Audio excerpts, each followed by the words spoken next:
Good evening, everybody, and welcome to Living Flame of Love, an invitation to contemplative prayer. This is an 8-week series with St. John of the Cross. Now, just as an introduction, why am I doing this? First of all, I'm not a John of the Cross scholar myself, but I have a fascination for the contemplative and mystical life, especially within the tradition of the church. And so for my own personal benefit and for my own personal reading and reflection, I have spent time reading the works of John of the Cross, and I find it truly fascinating. And then, of course, the pandemic struck, and many people were unable to have access to the sacramental life, and many people began to thirst for something deeper besides live stream masses. And so I decided that people's longings in some way need to be ministered to. And I think I was a little, I was right on when I talked about the longing for people. The numbers that have registered for this 8-week series tells us of how deeply people are longing for God, for the divine, for the spiritual, for something deeper. I think we have close to, if not more than, just a little more than 300 people that have registered, and I think it just shows how deeply people want to fill their soul with something deeper. So this is an introduction to contemplative life through the works of John of the Cross. And of course, I'm not delving into contemplative life right away. We need to understand this man, John. And so we're going to begin there. Understanding his life is as critical to understanding his works, and then understanding his works is critical to understanding his style of contemplative prayer. Now, he was a product of his times, just like many of us are product of our times. And the circumstances, the church in which he was, religious life of what it was in those days, all contributed to what ultimately we have in his works. And so we will spend some time trying to understand this man and his times, because without that, it's not possible to understand his journey towards his spiritual union with a God who loved him deeply and whom he loved deeply. Now, we are not trying to be John of the Cross, and this is one of my own weaknesses. I want to reach the same peak, the same level that John of the Cross reached, and it is not possible. In fact, I'm going to advise you to try not to become like him. In fact, have no goals as you set yourself on this journey. We are trying to understand the spiritual journey and the works of a man who gives us tools to enter into deep intimacy with God. And these tools, we can use them, and our journey will be our journey. We cannot replicate John of the Cross. Now, the contemplative life, it's a gift. It's not something that we set out to become, even though we may have the desire for it. So it's not like getting a job for which you get an education. Contemplative life truly is a gift. And contemplative life is about presence. Keep this one word at the back of your minds: presence. God and the human soul being present to one another. Now, there is a great disparity when it comes to these two realities. God is God, the human soul is human soul. The human soul can be known by God completely, totally, but the human soul cannot know God on this earth fully. And so this disparity is what gives rise to some of the movements in contemplative life, particularly when it comes to feeling the frustrations of the dark night, as John of the Cross would say. So presence, we are trying to learn or learn how the soul can be most deeply present to God, and how God's presence can overwhelm the soul. So in contemplative context then, we will discover the meaning of presence in the coming 7 weeks. And then contemplative life is about love, about union, about intimacy. The marital union, the marital intimacy and relationship, that is often the analogy that is used for the divine union of God and the soul. So you will notice that in the works of John of the Cross. So love, union, intimacy, these words get played out in John's life in a way that could only be played out in his life. How it will get played out in our lives is going to be unique to us, and it's not something we can plan. As I said, contemplative life is a gift from God. Often, John is associated with his work, The Dark Night. And so often contemplative life gets associated with something that's truly difficult. And I'm not saying that it's not, but that's not what it is all about. And perhaps it gets associated with the dark night because it can last very long, and it is a very unpleasant time in the life of a soul. But really speaking, if we keep the focus there, really the truth lies a little further away from the dark night of the soul. In fact, John's journey and all his poems, particularly the ascent to Mount Carmel, this journey towards this deep intimacy, is filled with an anticipation for union with God, right? And so all the other elements that lead to that union become just part of the journey, even the dark night. And this union, this anticipation of union with God is so loving and so beautiful that it is indescribable. So really, as we set out on this journey, we should set out to be enamored by the immense love that God has for the human soul. And when this union happens, it is so beautiful that it can only be described in poetic language. And that explains then John's poetry. Now, I'm not sure what you're expecting during these 8 weeks. I'm hoping to introduce one of the greatest contemplatives of the church to you. And as I said, familiarize you with the tools he used to enter into the deepest union with God that is possible while we are on this earth.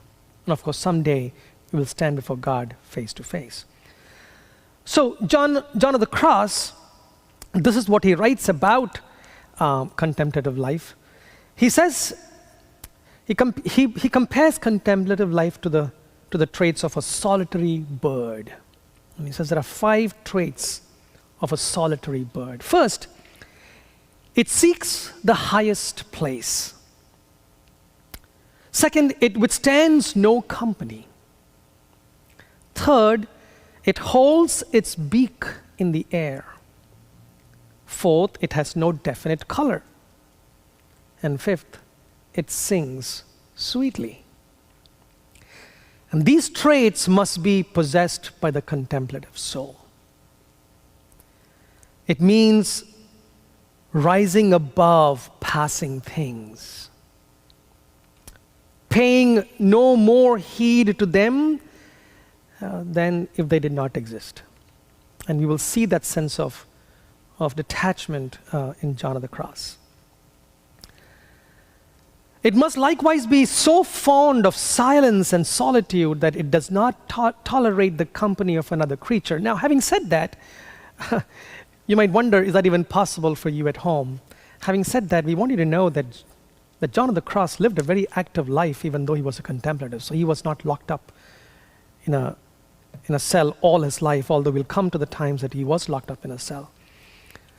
But he lived a very active life, founding communities and building monasteries and giving spiritual direction. So the solitariness is not the solitariness of a monk in a desert, but he did find solitude and silence even in the midst of his work. And then, of course, he says, thirdly, it must hold its beak in the air of the Holy Spirit, responding to his inspirations, that by doing so it may become worthy of his company. It must have no definite color, desiring to do nothing definite other than the will of God. And this is critical, to do nothing but the will of God. Then, of course, lastly, it must sing sweetly in the contemplation and love of its bridegroom. Now you see the word bridegroom appearing here in John's writings. Christ is the bridegroom and the soul is the bride. And so the language of love and union and intimacy is between the bridegroom and the bride. Now, as I said, one of the reasons I'm offering this 8-week series is because in many ways that was John's own project. He was a great spiritual director, and he could not bear to see souls in distress, and he wanted to direct them right. He wanted to provide spiritual direction to those who were seeking. And I believe that many people, especially in light of this pandemic, are seeking. So let us then begin this journey. Folks, a few things, please. It'll be good if you have notes and a paper with you, because there might be things that I might say that will catch your attention, and it's good to make notes of those. And again, for those of you who are not watching this live stream and are hoping to watch this another time, the best thing I want to say is that do not approach it like a freshman in college who tries to do the reading at the last minute before the class. I think please watch the episodes as close to the live session on Friday evenings so that you have the time to reflect on the material that will be sent to you for reading and for reflection. So, as you sit here watching this live stream, please hear, please reflect, please pray. Most of all, please be present. So here's the life of John of the Cross. And as I said, I'm going to give this to you in some detail because unless we understand his life, we cannot understand his works. And unless without his works, we cannot understand his approach to contemplative life. So Juan de Yepes, in Spanish, Y is often pronounced as a J, so Juan de Yepes, also known to us as John of the Cross, was born in 1542. In fact, we do not know the date of his birth. He was small. He was born in a very small town called Fontiveros, midway between Madrid and Salamanca in Spain. By the way, all of Juan's literature, John of the Cross's literature, is in Spanish. Most of that we have in English are translations. And his father was Gonzalo de Yepes, and he belonged to a wealthy family of silk merchants in Toledo, Spain. And once on a very eventful business journey to Medina del Campo, he met Catalina Alvarez, and she was a weaver of a poor and humble family. Now, in those days, social status mattered a lot, but the two of them from two completely different backgrounds fell in love, and they got married in 1529. His family was very upset about this endeavor, and he was disowned and disinherited by his family. And so really the two of them became poor. And from being merchants, they had to adopt the more lowly trade of weaving. But their mutual friendship, their love for each other remained strong throughout. Gonzalo and Catalina had 3 sons, Francisco, Luis, and the youngest, Juan. When Juan was 2 years old, his father died. And he died from a long illness. And Catalina tried to get help from her husband's family for the sake of the children, who were, of course, they were very wealthy, but they did not give her the help. She did the best that she could to provide for the family, but it was during this time that her second son, Luis, died. Historians say most probably from malnutrition. She was desperate, and she moved to Arevalo and then to Medina del Campo. That's exactly Medina del Campo. This is exactly the place where she met her husband, her deceased husband. And there then she resumed the work of weaving to make a living. At Medina del Campo, Juan entered the school for poor children, and he received elementary education. Now the school resembled, a school for orphans. It almost resembled an orphanage. Children could receive food and clothing and lodging. Now here is where he began to be introduced to Christian doctrine. And also, he was introduced to various trades, because these kids who come from the poorer backgrounds, they tried to make sure that they would learn some trade so that they could take care of themselves and their families. Now, during this time, there was a priest who was a director of the school, and he chose John to be an acolyte in a nearby monastery of Augustinian nuns. And he loved it. He served there for hours in the morning and in the afternoon in the sacristy. He was introduced to the trades of carpentry, tailoring, sculpturing, painting, but none of those trades interested him. However, he began to develop a tremendous compassion for the sick. And this is something that he will have for the rest of his life. He was very gentle and a patient man, and this compassion for the poor just fit his character. So the director at the hospital at Medina, his name was Don Alonso Alvarez. He recognized John's gift and enlisted his services as a nurse and an alms collector for the local hospital. Now, this man, Don Alonso, also provided John with the opportunity for further study. When he was 17, he was enrolled at the Jesuit school. Now, here he learned skills that will aid him for the rest of his life, particularly when it comes to his writing. So he would learn grammar, and he would learn rhetoric, and he would learn Latin, and he would learn Greek. He also came into contact with the Latin and the Spanish classics. He began to be familiarized with them. In the school here, there was an abundance of exercise. They had to read, compose, they had to learn literary techniques. But because his childhood was a childhood of hardships, it was not difficult for Juan to get used to working in the hospital and balancing his life and his education and all of that. So he was in some way prepared for all of this. Folks, this educational background that he had, I cannot emphasize how this contributed to who he ultimately became. I cannot emphasize enough on that. This laid the foundation for the kind of literature he would produce, the kind of poems he was able to compose based on the movements within his soul. So to be able to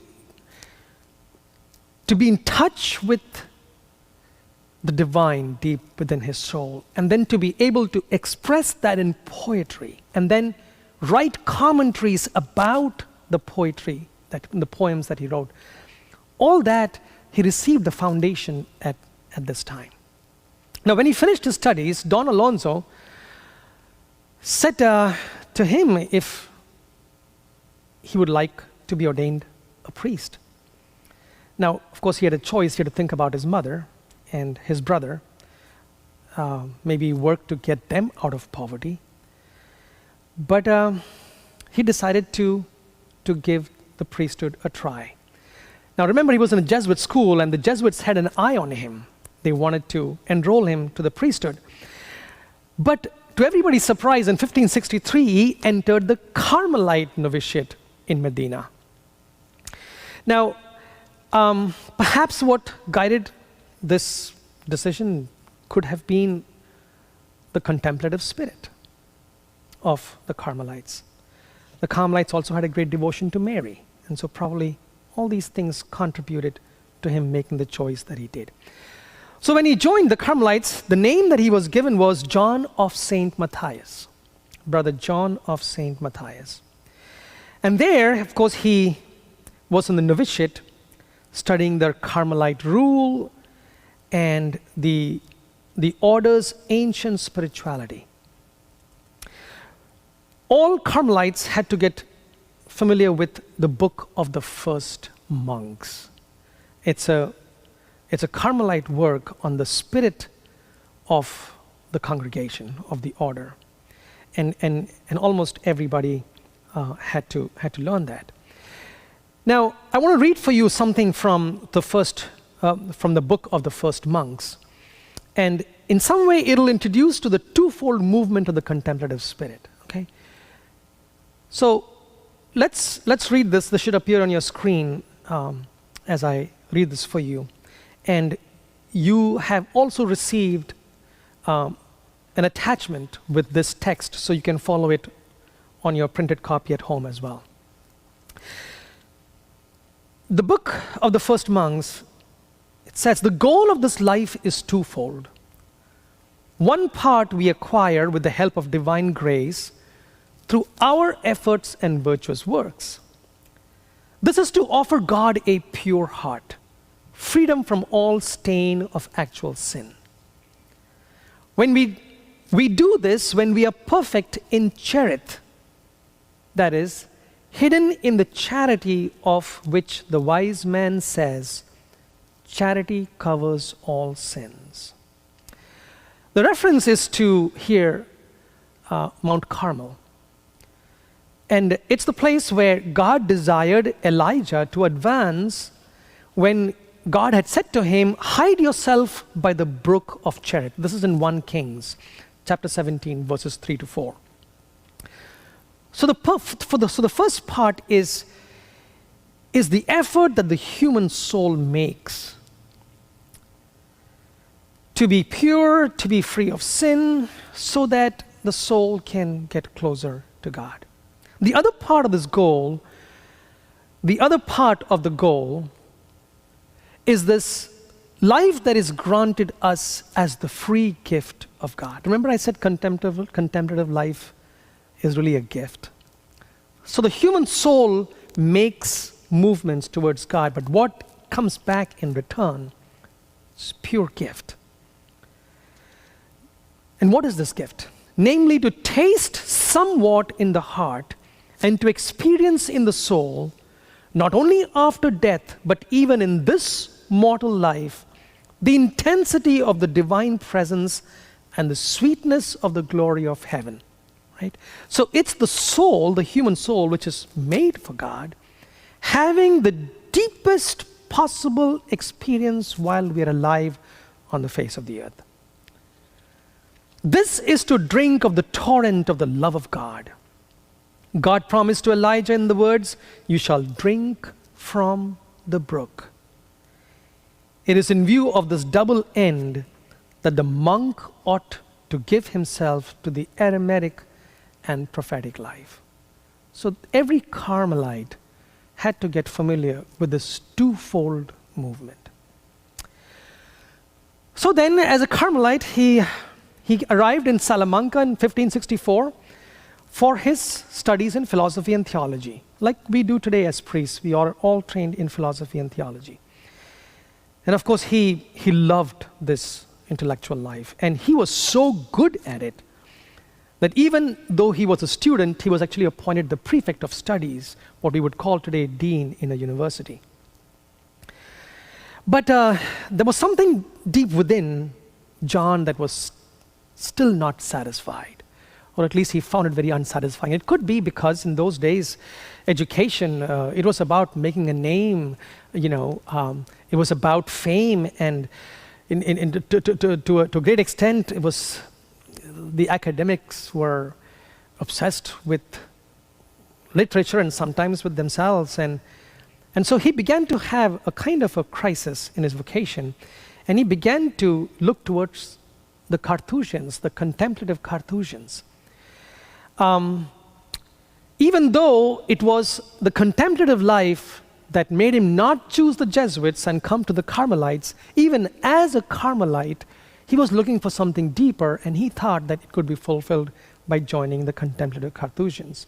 In any case, even as he was having this crisis of vocation, he was ordained in 1567 as a priest. So after his ordination, he came to Medina for his first Mass. And folks, I cannot overemphasize, once again, just like the foundation that he received in literature and the classics when he was very young, I cannot emphasize the surprise that waited for him and the encounter that he has with this other contemplative of the Catholic Church, and how this would then change the course of his life. So he comes to Medina, not only because of his ordination, but he comes here and he meets with Teresa of Avila.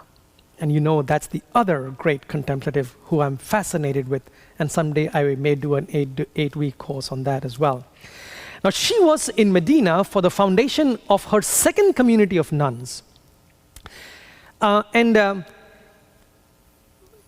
Teresa of Avila had begun a new contemplative style, and she wanted her nuns to be formed in this new contemplative style that she had started. And it was her goal to extend this to the brothers as well, to the friars as well. Now, as I said, I cannot overemphasize this chance meeting of Teresa of Avila and John of the Cross, because it's very, very probable that had these two people not met each other, their individual journeys and where they reached in their level of contemplation probably would be very different. We don't know what that would have looked like. But in the way that they fed off each other, the way in which they helped each other, not only in the reform of the Carmelite order, but even in reaching the depths of contemplative life, it would not have happened if they hadn't met. Or at least it wouldn't have happened the way we now know it. It would have happened probably differently yet. The two of them together created something truly stupendous and fabulous in the contemplative tradition. Now, Teresa had already heard about John. She was 52 and he was 25 when they met. Now, Teresa helped John to stay in the Carmelite order. She came to know that he was planning to join the Carthusians, and she is the one who encouraged him to stay in the ladies' order, lady as in the Blessed Mother. And she said to her that she would like to extend this new contemplative style to the Carmelite men as well. And so John promised Teresa, he said, okay, I'm with you. However, I'm not going to wait for too long, because John was feeling the longing for contemplative life deeper than the Carmelites had lived. So then in 1568, Teresa set off with a small group from Medina to a city called Valladolid. It begins with a V, but in Spanish, V is almost pronounced almost like a B. So and then she had been there to start a new foundation. John was one of them who followed her. And what Teresa was doing was part of a bigger reform movement, and John becomes part of this reform movement. And the reform movement was what 16th century religious history in Spain was known for. And what are the characteristics of this reform movement? There was a great desire for Teresa to return to one's origins, right? What Carmelite really meant, to the primitive rules and the founders. They wanted to live a life of community with the practice of poverty. They wanted to be engaged in fasting, in silence, in enclosure. And the most important of their desires, a life of prayer. Not that the other brothers and the monks and the nuns did not do this, but there was a desire for a reform to kind of go back to the basics and to build all over again a life of deeper union. And so this gives birth to then what we call the discalced Carmelites, or the Carmelites that wore sandals instead of shoes. Let me just point out something for you. John of the Cross and Teresa of Avila, remember their context was religious life. Huh?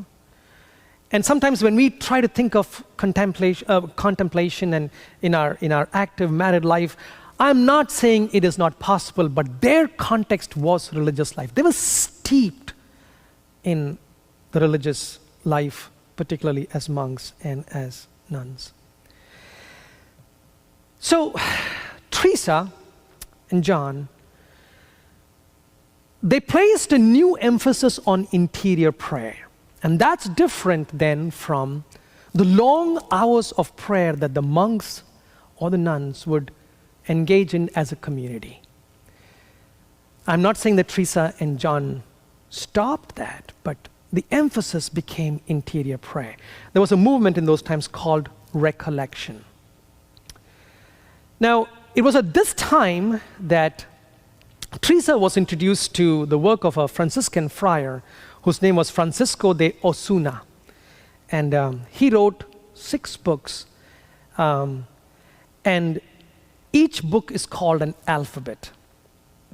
It's just called an alphabet, 6 alphabets. And the 3rd spiritual alphabet is what Teresa caught on to. And to a large extent, Teresa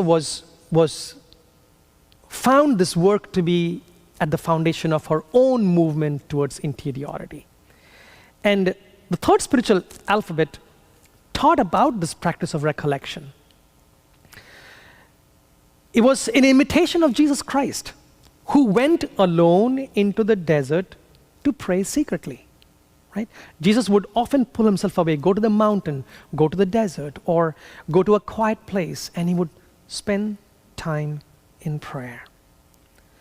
So by this recollection, Osuna, the Franciscan friar, invited these monks and these nuns to withdraw from people and noise and to enter within. Again, I'm emphasizing that these people also led rather active lives, sometimes within and sometimes outside the enclosure. Having said that, they knew how to withdraw into solitude and silence, away from people and noise, and to enter into the depths of their soul. Now, I'm not saying that Teresa did not struggled with this interiority herself. She talks about how it took her years before she could get to 2 hours of prayer. And she struggled with that. Now, it is important to understand that the developments in Teresa's life, to understand then how it impacted John's life. In so many ways, to understand either of them, we have to understand both of them. Teresa's great work was the interior castle. And if you're familiar with that, there are seven rooms in this castle, and the presence of Christ was made is most deeply available in the innermost sanctuary of the castle, the 7 steps. So Jesus becomes present to the soul as you enter from one part of the castle, moving towards the interior castle. Presence of Christ was made, presence to Christ was what made prayer for Teresa. Remember, I said in the beginning, right at the beginning, I said contemplative life is about presence. And for Teresa, it was presence that made prayer. Now, Teresa had written 2 books of her own by this time. One was for her spiritual directors, it was called Life, and the other was for her nuns, and it was called The Way of Perfection. So while Teresa and John were working together on this reform, they both learned much from each other, and in fact, Teresa would say that she learned more from John than John from Teresa. Now, John left Valladolid with the desire to start a new foundation, and it was a farmhouse that Teresa had brought for John and the new Discalced Carmelite order that would begin. He was just John and two other men, and they would start this with a monastery. And this place was located between Salamanca and Avila. So this would then become the first monastery of the Discalced Carmelite friars. Here, 2 men, along with John, embraced this new life, this reformed Carmelite life. And it was this time that his name was changed from Juan of St. Matthias to John of the Cross. And then, of course, slowly the friars began to grow. By this time, Teresa, you remember these were women's religious order, she received permission to enlist John as a confessor and a skilled spiritual director for the large number of nuns that she had in Avila. So John then comes to, in 1572, comes to Avila, and he begins to be actively involved in the feminine religious world, especially by offering spiritual guidance, spiritual direction. And now, this ministry included guiding Teresa herself. So now John becomes the spiritual director for Teresa of Avila. You know, I can't imagine how much energy there must have been between the two. And historians tell us about this profound and open conversation that they would have about the internal spiritual journey. And there was a conversation that they had on Trinity Sunday, and the conversation soared so high that both of them went into ecstasy, and they were both elevated from the ground. Can you imagine the energy that these 2 people had in their own spiritual journeys? Gosh, I would do anything to have a companion like that. Now, on November 18th, 1572, while John was still her director, Teresa unexpectedly received the grace of spiritual marriage, and she calls it that. In fact, you should go on the internet and search for this image of spiritual marriage. It almost looks like the Pieta, where it was like an arrow that pierced the heart of Teresa. So she was now in the seventh and final dwelling place, the interior of the castle, the closest union possible between a soul and Jesus Christ while you're still on this earth. John was delighted to see those he was directing to accomplish such level of intimacy with Christ. Good so far. However, darkness was on the horizon. Folks, in the Spain of the 16th century, religious monasteries could be influenced and regulated by three independent forces. So first of all, you have the king. And in this case, it was King Philip II. And then you have Rome with the Pope and his nuncio in each nation. And then the Superior General of the congregation. And sometimes conflicts arose in the middle of, this dynamic movement between all these forces. And of course, then you have monasteries and their superiors. Now, as fate would have it, John got caught in some of the intrigue and the politics of those times.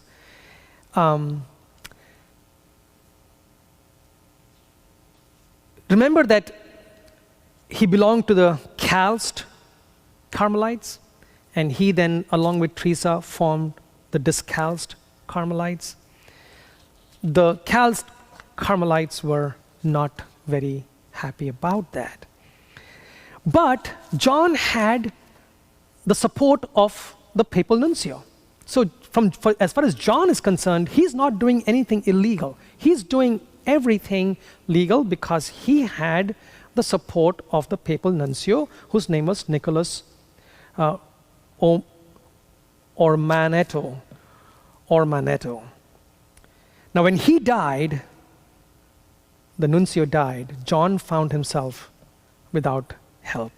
So on December the 2nd, 1577, a group of Carmelites, lay people and men-at-arms broke into his quarters, and they kidnapped him, took him away.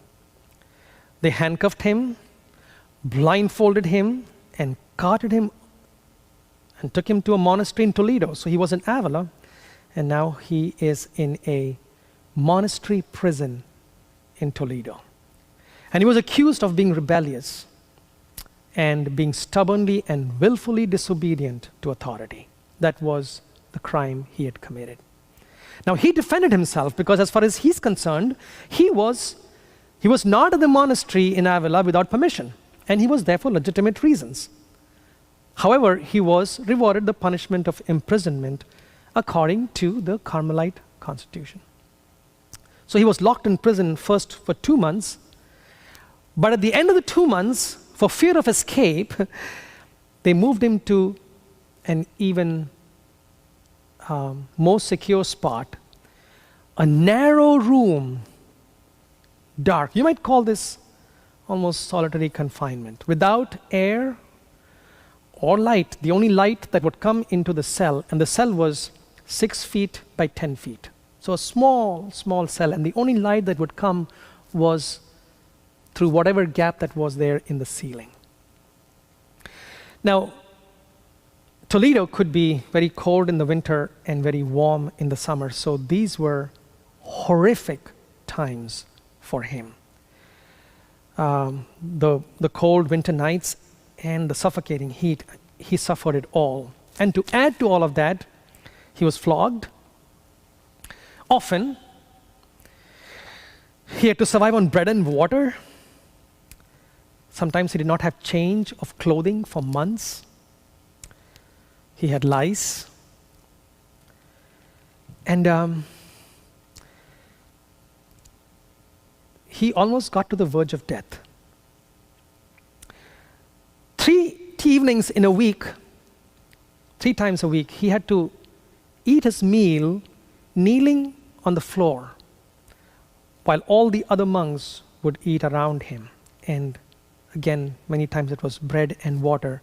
And as sometimes people say, occasionally they would throw him a sardine. And after the friars finished their meal, they would all pass by him, and he would receive a lash with a bunch of twigs as each of the friars passed him by. He endured 9 months of this kind of treatment. Exhaustion, heat, hunger, illness, fever. And think about the psychological pressure that he must have faced apart from the physical sufferings that he had to. So his effort to find the discalced Carmelites brought him immense persecution. Now, Teresa of Avila, of course, knew about the suffering, and she wrote to the king. But for this one time, her charm and her stature just did not work. John did not find help. Now, in the midst of all this deprivation, and this is again another one of those things that I'm going to say that I cannot overemphasize. He could have easily given into depression and self-pity, and he could have given up. But in this darkest moment or months of his life, light shone. Remember I told you about his formation, his education, how brilliant he was. All of his education and formation came to his aid during this time. In fact, it was during these lonely moments that one of his best works emerged, the spiritual Canticle. He actually wrote it during these 9 months. And this is it fascinates me. This man who endured such suffering had such light within his soul. And somehow during his confinement, it was as if his soul was free and the creative juices just flowed. Somehow his poetic thoughts, he could not find, of course, a pen and a paper to write it. He would commit to his memory. And they were so deeply ingrained in his soul that he would just remember it. Fortunately, in between there was a change of guard at the cell where he was. And he showed him charity and gave him some ink and paper to write. So John then committed part of his 31 strophes of the spiritual Canticle. He actually put it in writing. He would add others later, but 31 of those strophes he wrote in that cramped prison when he was stripped of humanity, but somehow he was able to find divine light. I told you some time back that contemplative life is a gift, right? Sometimes we think that we are prisoners of our life situation, but God's light can shine through even in the darkest hour. And this is what happens to John. Now, next 2 sessions from now, I will familiarize you with his works, and then we'll go through the spiritual Canticle just a little bit. Our focus is going to be on the flame of love. So, he then, as he's spending his time in the cell, and as he is suffering, during the times that he would be brought out of the cell, John began to familiarize himself with the surroundings of the prison. He was plotting an escape. And then in one hot night in August, after being held in prison for almost 9 months, frail and almost close to death, John undertook a dangerous escape. Now, this might as well be a movie, but no exaggeration. It's one of those situations when you take the bed covers and somehow get out of the window. He had managed to to loosen the screws of the cell. That over months he did that, and one day he was able to escape, and then he got onto the prison walls, and he thought he was jumping onto the street side of the monasteries, of the prison wall. He actually landed up in the courtyard of the Franciscan nuns of the Conception and their monastery. And so from the prison wall, he jumps into the courtyard of the Franciscan nuns. However, fortunately, in one of the corners in the nuns' garden, on the wall, the stones were such that it could be used as a step. So he uses that and he escapes to his freedom. Many people say that this escape was almost miraculous. But guess what? He was out. Then he was able to find refuge in the convent of the monastery of the Teresa nuns, Teresa of Avila in Toledo, and he was cared for in a hospital. It took months for him to recuperate, but then he was able to get his health back, and he was being taken care of very secretly. So things begin to look up now. The Discalced Carmelites convened a chapter. You know, the religious congregations have a chapter, and even though the Calced Carmelites did not recognize the Discalced Carmelites, but he was safe in this mountain region called El Calvario. And so he was there, and he would be safe from any further attempts to recapture him. And once he was in El Calvario, he began to truly flourish in his spiritual life. This place, El Calvario, is a place of great beauty, and he was fascinated by it, and John was fascinated by natural beauty. So he then here began once more the ministry of spiritual direction, not only for the friars, but also for the nuns. Now, by 1580, Rome allowed the Discalced Carmelites juridical independence. So now they were a order that was legitimate, and the final independence from the Calced Carmelites did not come till 1593. When that happened, both Teresa of Avila and John of the Cross were both dead. However, John thrived during this time. But he didn't live very long. By the summer of 1588, John was beginning to feel the fatigue of the life that he had lived.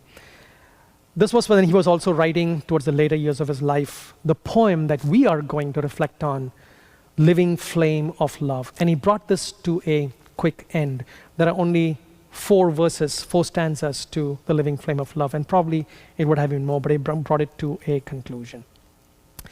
Now, meanwhile, there was a dispute among the Carmelites themselves, the Discalced Carmelites themselves, and John was kind of not very nicely deprived of the official position that he held, and he was sent to an isolated monastery called La Peñuela. But he was happy with the solitude there, and he did not hold any grudges against anybody who sent him there. In mid-1591, John began to suffer a slight fever. It was caused by an inflammation of the leg. Thinking it was nothing, he paid very little attention to it. In any case, it would finally become the cause of his death. His leg ulcerated and spread to his back, and in December 13, 1599, he knew that the end was coming. In fact, he called the prior of the monastery that he begged pardon for any discomfort he had caused, any trouble that he had caused. In fact, that moment becomes a great moment of conversion for the prior himself. And that night, December the 13th, 1591, the friars knew that he was about to pass. And they began to read the prayers for the dying. And John stopped them. John begged. He stopped them. He said, no, read some verses from the Song of Songs. And by the way, I will talk about Song of Songs in just a little bit. But he said, please read something from the Song of Songs. And then he exclaimed, oh, what precious pearls. See, he connected with poetry. Song of Songs is poetry of two people in love, right? Who cannot have enough of each other. And that's what the soul and the divine are like. And so John wanted verses to be read from the Song of Songs. And so without any struggle, without any agony, he very quietly passed away that night with the words, into your hands, O Lord, I commend my spirit. By the way, when he died, Saint Teresa of Avila had already been dead for 9 years. She died on October the 4th, 1582. So that's a little bit about John of the Cross. Now, the reason I gave you this history is because to understand his poetry, to understand his writings, we have to understand his context. And particularly his time, the 9 months in prison. Without that, there's no understanding John of the Cross. But we only know his life. Just in the next 10 minutes, I want to talk about the person that he was. Who is this man that we know as John of the Cross? His character, his personality, his spirituality. Without knowing the kind of man that he was, it's not possible to know the contemplative life that he lived. First of all, small of stature. He was only 4 feet and 11 inches. Now, and I think part of the reason why he was that way was because of the poverty, I think, of his early times. What we want to understand is his early life and the struggles of his early life, and then the months of imprisonment could have easily brought forth a different kind of a man. You know, how many people who are victims of their environment then often think that my environment made me who I am. Now, in this case, you easily could have had a very cynical person, right? But that's not what happens to John. He was a very pure and enlightened person, in spite of his poverty, in spite of his struggles. The things that could destroy a person brought the best out of this man, especially his charity towards others. He had deep compassion for those who were suffering, whether it was physically or spiritually deep inside. Probably he got that from his early work at the hospital. He loved, and he had a very clear love for the beauty of nature. He was fascinated by it. And then he was deeply mesmerized by the Holy Trinity, the Blessed Trinity, Father, Son, and the Holy Spirit.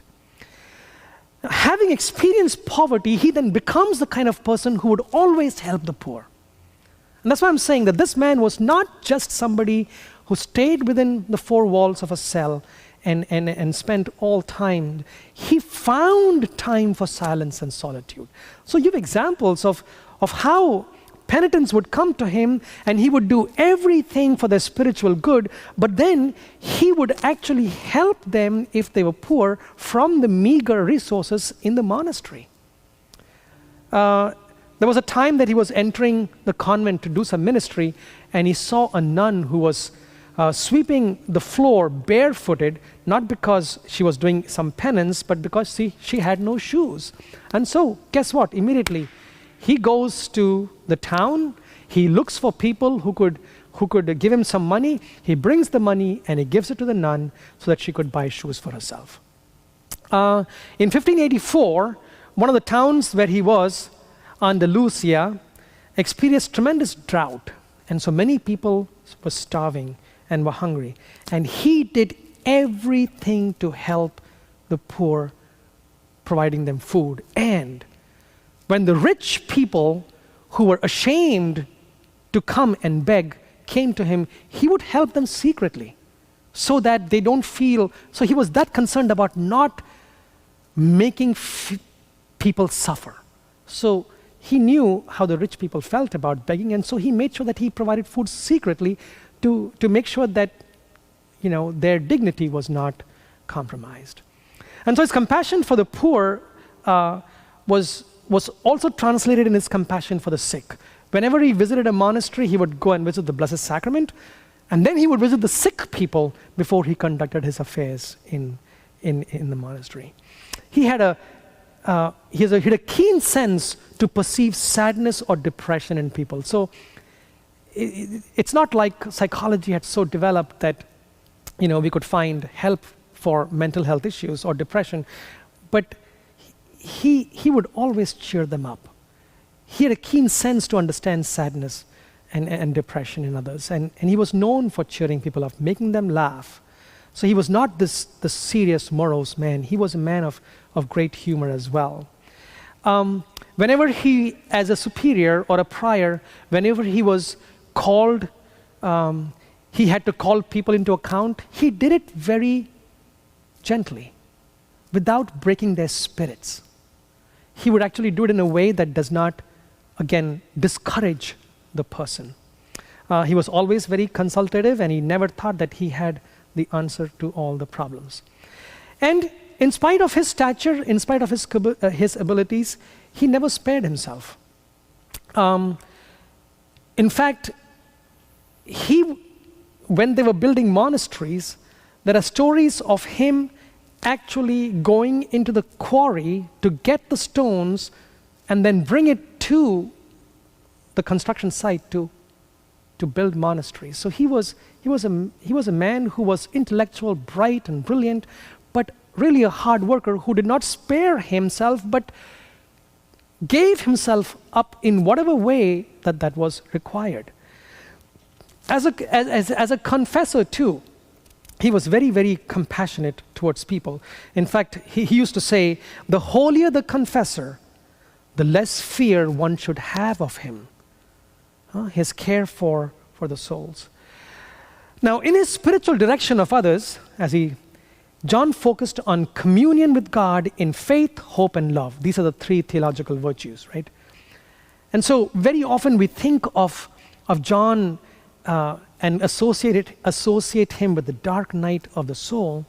I mean, might think of him as somebody who was very, very serious, but he was not. He looked at this contemplative life as a positive journey. As I said earlier, everything that you endured was an anticipation of this union with God that was yet to come. So it's a very positive move towards deep union with God. Not that in those days austerities were not part of a monk's life, but that's not where his focus was. All that was meant to only help him to accomplish something very loving, this intimate union between God and the soul. Again, he was known for his simplicity.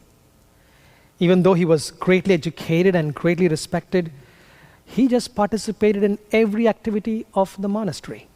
He was in the choir, he was in the confessional, he would work in the kitchen, he would weed in the garden, he would decorate the altars. As I said, join in the construction work, he was visit the sick, and of course then he would also write. He found the time to write in all of this. In those days there was a group called the Illuminists who held that those who serve God must not undertake manual labor. John was not a believer of that. He would join in the work of the monastery at any time. John, so there are just two other things that I want to draw your attention to. One is that, and of course,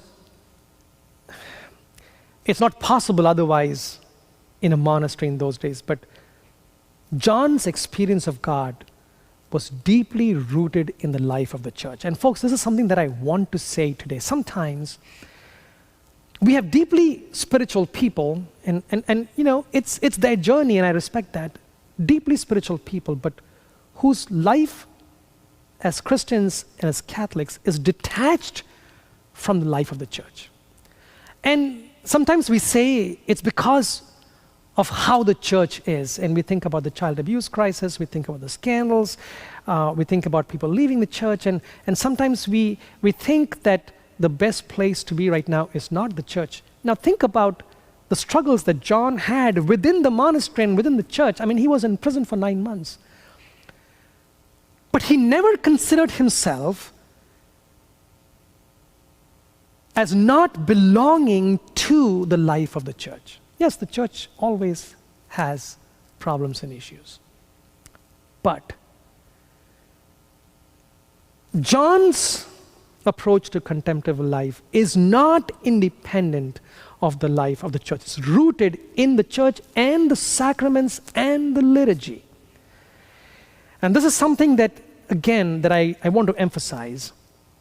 If you want to move with John of the Cross, you have to stay deeply connected to the sacraments. Sometimes we do not pay attention to the life of the church, and we do not pay attention to the sacramental life.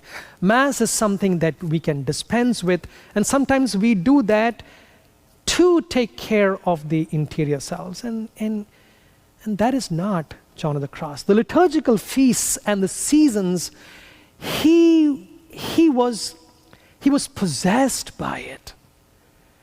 He found his life in the liturgy. He found his life in the church, no matter how they were. His most favorite time was Christmas time.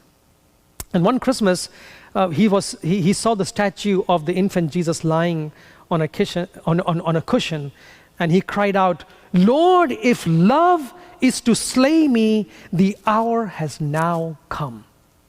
Now, just by seeing the baby Jesus, the infant, lying on a cushion, and because it was Christmas time, his entire self is just elevated to a moment of intimacy with Christ. But all this was while he was deeply rooted. And so I'm asking you to think about prayer and soul and the divine and God, not as some private endeavor you're going to enter. Contemplative life, even though we seek solitude and silence, does not mean that it is cut off from the life of the church or the sacrament or the liturgy. That simply is not John's way. Now, there might be people who might be doing that, whatever the results of those are. However, that's not John. The Bible. This was the book that he cherished the most. He read the classics, he knew Latin, he knew Greek, he knew Spanish. It's the Bible that helped him to enter into intimacy with the Blessed Trinity. So he would often withdraw to hidden parts of the monastery with the Bible. That was his life, the scriptures. That's from where all his poetry emerged, particularly the Song of Songs. However, having said that, John is one of those people who had no favorite books in the Bible. If you look at his writing, he has quoted from every part of Scripture. You know, sometimes we say, I like the New Testament, not the Old Testament, or I like this book, Gospel, or that's my favorite. John had none of those. All of Scripture, you find him quoting across his entire works. Scriptural quotations punctuate all his works. Now, even though he was this kind of an intellectual and a contemplative, it showed in ways that he taught it to not only the nuns that came for spiritual direction or to the other friars, but he would actually do that with little children. He was able to translate all this beauty that he could only put in poetry. He would actually translate that for children. He would do that with the ordinary folks who would come to visit the monastery. So really speaking then, if you look at this person, the person of John of the Cross, it's a great contemplative. Today we might use the word mystic for him. I don't know if that was an appropriate term for the 15th century, but, for the 16th century. But certainly a great contemplative, a great poet. He was a great teacher, a great spiritual director, and most of all, he was a passionate lover of God. So in conclusion, let me say this for today. There's much that he wrote, but there are 4 works that he is most known for. All of them are poems. And then, of course, after he writes poetry, he would then explain in prose what he meant when he wrote it in stanzas or verses. So, The Ascent of Mount Carmel is one of his works. The Dark Night, the Spiritual Canticle, which he wrote during his imprisonment, and then The Living Flame of Love, which he wrote towards the latter part of his life. And John's method was to comment on his poetry in prose, stanza by stanza, line by line, word by word. And that is why in these 8 weeks, it's impossible to try to get an understanding of all his literature. And that's why I went with the very last one, The Living Flame of Love, because it's only 4 stanzas. In the 3rd session, we will get familiar with the writings of John of the Cross. And we'll do a survey of his writing. And as we do a survey of his writing, we will try to understand the movements in his life and within his soul. And we will try to understand the journey that he undertakes into the deepest part of his soul, where then he encounters Christ, his bridegroom. So I hope we have set some good foundation for the sessions to come. I'm sure there will be questions that will arise in your mind. I'm happy to receive these questions via email. So as soon as the session is over, we're going to send you a document or his writings called Sayings of Light and Love.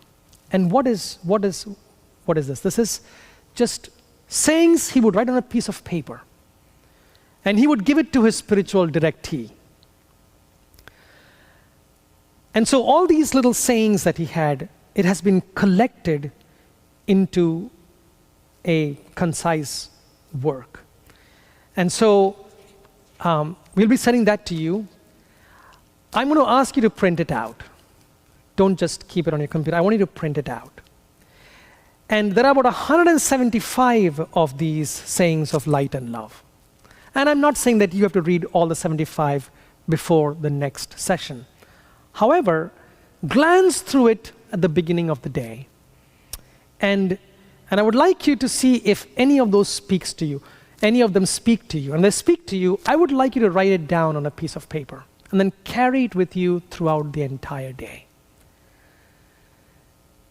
Let these thoughts ruminate in your mind. So this is what John would do, right?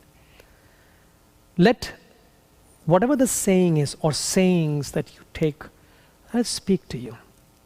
Contemplative life is a gift.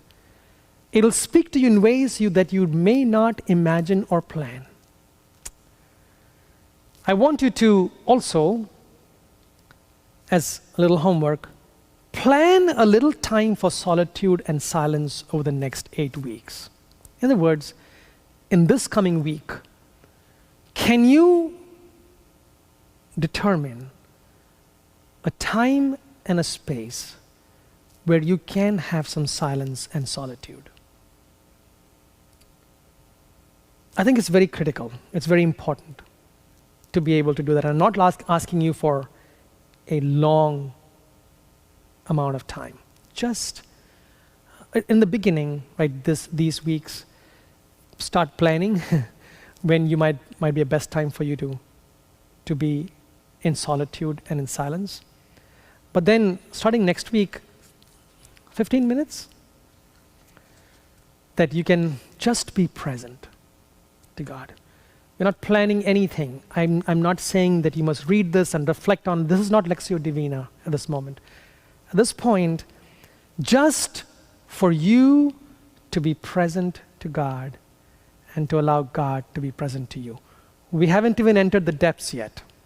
We're nowhere close to that.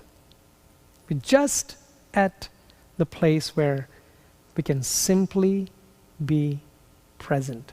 15 minutes in solitude and silence, very intentionally, consciously present to God. No plans, no words, no nothing, simply being present to God. So plan the silence. And I'm not saying that you will succeed in the silence. Plan it. Be present to Christ.